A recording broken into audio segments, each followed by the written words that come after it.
Comment remplir tes réservations Airbnb en moins de 48 heures? C'est ce qu'on va voir dans cette vidéo. Aujourd'hui, je vais te partager justement ma méthode secrète en plusieurs étapes qui vont te permettre de pouvoir remplir tes réservations Airbnb. Si c'est un sujet qui t'intéresse, je t'invite à regarder cette vidéo jusqu'à la fin parce que tu vas forcément apprendre des choses qui vont te permettre de pouvoir remplir ton agenda. Alors, je vais mettre ici, comme ça ce sera beaucoup plus simple. Bam. Ça, c'est parfait. Alors, c'est quoi l'objectif de la vidéo aujourd'hui? C'est de te partager en fait des conseils. Alors, plus précisément, 5 conseils qui vont te permettre de remplir ton calendrier de réservation sur Airbnb. Alors, je parle d'Airbnb, mais ça peut être aussi les réservations sur d'autres plateformes comme Booking, Expedia. En fait, si tu fais de la location courte durée. Mais en tout cas, ce que tu dois retenir, c'est que si tu n'obtiens pas tes premières réservations en moins de 48 heures, c'est que probablement tu n'as pas respecté tous les conseils que je vais te donner dans cette vidéo. Donc, si tu respectes tous les conseils que je te donne, normalement, au bout de 48 heures après avoir lancé tes réservations, du moins en tout cas tes logements sur les plateformes, tu devras pouvoir obtenir tes premières réservations. Ok? Alors, ceci étant dit, on va entrer dans le vif du sujet, mais peut-être que je te pose la question d'abord qui je suis pour te parler d'immobilier. Alors moi, je suis Kendy pour l'instant. J'ai atteint mon indépendance financière grâce à l'immobilier.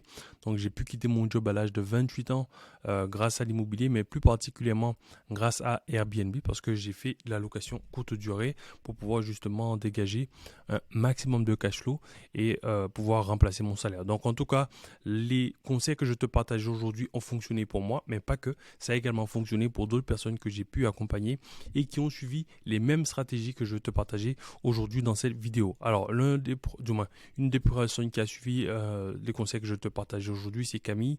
Tu vois, elle a posté dans le groupe des sprinters. J'ai publié mes annonces il y a à peine 48 heures et j'ai déjà 728 € de prévision. Ça fait plaisir.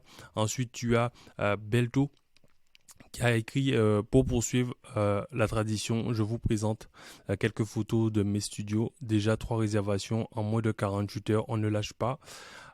Ici, tu as Célia qui a posté un message aussi dans le groupe.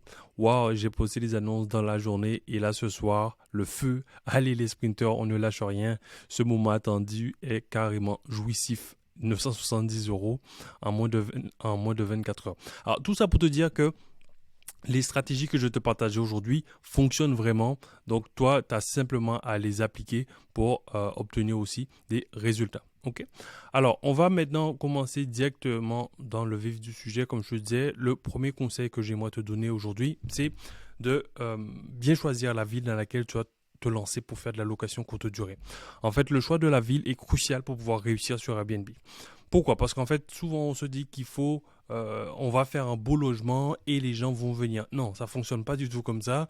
Tu dois déjà aller quelque part où les gens sont et ensuite tu vas leur proposer un beau logement et là ça va fonctionner.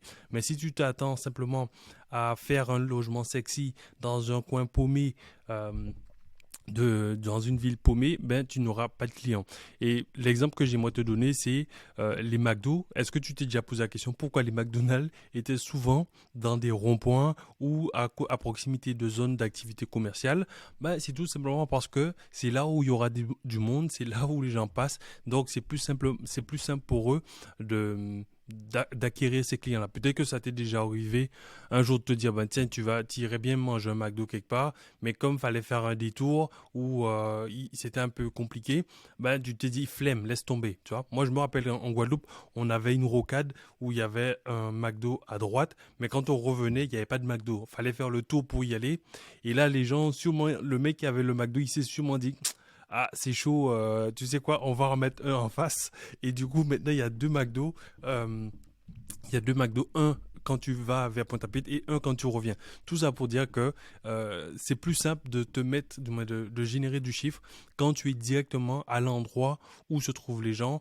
Donc toi, si tu veux justement faire du chiffre avec Airbnb, pense d'abord à choisir la ville dans laquelle tu vas investir, en tout cas dans laquelle tu vas te positionner avant de faire quoi que ce soit. Parce que si tu as mal choisi la ville, ce sera compliqué de pouvoir générer des revenus. Donc, ce qu'il faut retenir, c'est il faut que tu ailles où sont les clients parce que tu vois comme McDonald's, eux, ils vont là où sont leurs clients et ce serait une erreur de penser que parce que parce que c'est McDonald's, ben les gens viendront. Ben non, c'est parce qu'il y a du monde que McDonald's se positionne à ces endroits-là. Ok, ça c'était le conseil numéro un. Conseil numéro 2. Alors, conseil numéro 2, c'est de répondre à 80% de la demande. La stratégie, alors je l'ai mal écrit ici, donc la stratégie ici est de proposer un logement qui va correspondre à 80% de la demande.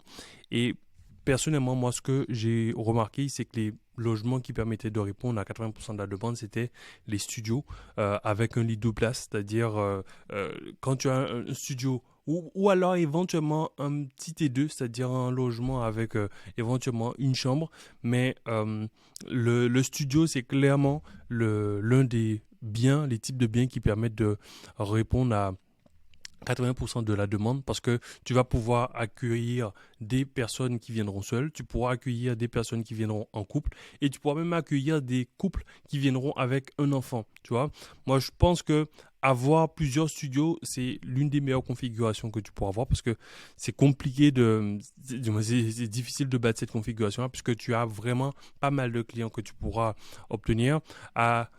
À contrario, si tu te lances sur Airbnb et que tu essaies de mettre, par exemple, je sais pas, une villa avec 10 logements, ben, tu vois que ce sera compliqué de pouvoir remplir ton logement rapidement. Alors que si tu as un studio, ben, ça devient beaucoup plus simple de remplir ton studio rapidement et de trouver des clients pour pouvoir justement commencer à générer du chiffre. Ça, c'était mon conseil numéro 2. Conseil numéro 3, fais des photos professionnelles. En fait, si tu veux passer devant la concurrence, il faudra que tu aies des photos qui donnent envie aux gens de cliquer. C'est-à-dire, quand les gens iront sur les plateformes, ils doivent tout de suite s'arrêter sur ton annonce en se disant waouh, cette photo, ce logement-là m'a l'air intéressant.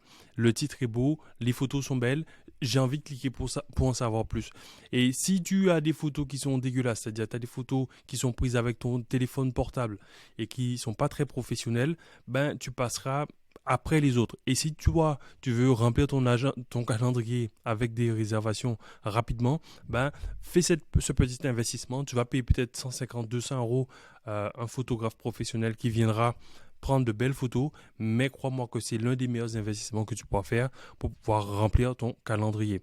Et pour te donner un exemple, si tu as cliqué sur cette vidéo, c'est parce que je t'ai mis une belle photo sexy de moi ou en tout cas la photo t'a donné envie de cliquer et le titre aussi t'a donné envie de cliquer. Donc toi, pense à ça quand tu feras tes annonces, essaie de trouver des photos qui sont, de faire des photos qui sont jolies et mets un beau titre sur ton annonce pour que les gens puissent avoir envie de cliquer. Parce que même quand ils ont cliqué, c'est pas encore gagné, mais déjà c'est la première étape, c'est qu'ils cliquent sur ton annonce, qu'ils essaient de se dire, ok, dis-moi en plus, j'ai envie de savoir qu'est-ce que tu proposes dans ton logement. Ça, c'est la première étape. Le conseil numéro 4, c'est justement, une fois que les gens ont cliqué sur ton annonce, ben, c'est de leur proposer le maximum d'informations, d'avoir une description qui soit le plus détaillée possible. Parce qu'une fois que les gens ont cliqué, ben, en fait, ils ont plein de questions en tête. Et toi, ton but, c'est de répondre à ces questions-là en donnant un maximum d'informations dans tes annonces. Et comme ça va ça va te permettre de les convaincre de réserver ton logement. Donc, ce que tu dois retenir, c'est que ton objectif est de répondre à toutes les questions que ton client pourrait se poser sur ton logement. Est-ce qu'il y a les serviettes? Est-ce qu'il y a où se trouve le logement? Est-ce que c'est facile d'accès? Toutes ces questions que la personne peut avoir, mais plus tu vas pouvoir y répondre, mais plus la personne va se dire waouh, c'est intéressant, ouais, ça correspond à ce que je recherche. Boum, je réserve et je passe à l'étape suivante. Mais garde vraiment ça en tête, c'est de te dire, ok, quelles sont les questions que mes clients pourraient se poser avant de réserver. Et dans ton annonce, essaie de mettre ces réponses-là pour que tes clients puissent réserver directement chez toi. Okay. Conseil numéro 5, avoir le bon prix. Alors, surtout quand tu commences, quand c'est tes premières réservations, il est super important d'avoir un prix attractif, voire même, je dirais, très agressif pour pouvoir te permettre d'avoir tes premières réservations. La personne va se dire, waouh, super bonne affaire, j'y vais, je réserve. Pourquoi? Ben parce que ça va, te permettre de surfer sur la vague de l'algorithme, parce que quand tu vas te lancer pour la première fois sur la plateforme, en tout cas quand tu vas lancer ton nouveau logement, mais l'algorithme va le mettre en avant naturellement en disant ben voici un nouveau logement. Et toi, si en plus de ça, tu viens mettre un prix qui est agressif, ben tu seras encore tu vas vraiment surfer sur la vague puisque les gens vont se dire waouh, ce logement est intéressant et en plus de ça, ils vont pouvoir réserver. Ça a un double effet qui se coule parce que ça va te permettre, de louer beaucoup plus rapidement, mais deuxièmement, de pouvoir obtenir des avis rapidement de tes clients. Parce que plus tu auras d'avis, plus tu vas être mis en avant par l'algorithme, en tout cas par la plateforme, et ça te permettra justement de pouvoir louer rapidement. Petite astuce que je te donnerai, c'est une fois que tu as fait, allez, on va dire une dizaine, une quinzaine de réservations, que tu as déjà eu pas mal d'avis positifs, à ce moment-là, tu pourras augmenter tes prix pour pouvoir justement augmenter la rentabilité de ton projet parce que n'oublie pas que tu fais de la location courte durée pour justement maximiser la rentabilité de ton projet. Conseil, petit bonus, je dirais, en tout cas un petit conseil en plus que je te donnerais, c'est de ne pas hésiter à demander un maximum d'avis à tes clients. C'est-à-dire les clients sont venus chez toi, pense à leur demander un avis, de te laisser un commentaire en disant s'il vous plaît, merci de laisser un petit commentaire si ça vous a plu. Au moins comme ça, toi, tu auras pas mal d'avis en plus pour convaincre les futurs clients qui viendront chez toi. Et si tu veux que je te montre une petite démonstration, si cette vidéo t'a plu, mets un petit pouce bleu, mets un petit commentaire, au moins ça me permettra de savoir que ça t'a plu. Tu vois, c'est aussi simple que ça. Tu penses à demander aux gens et puis ils te laisseront un petit commentaire pour pouvoir t'aider sur ton projet. Ok. Alors, si tu as envie de savoir justement comment trouver des biens à plus de 15% de rentabilité et que tu t'intéresses à l'immobilier, je pense que cette vidéo juste ici va pouvoir t'intéresser. Moi, je te retrouve directement dans l'autre vidéo et je te dis à très bientôt. Salut, ciao, ciao.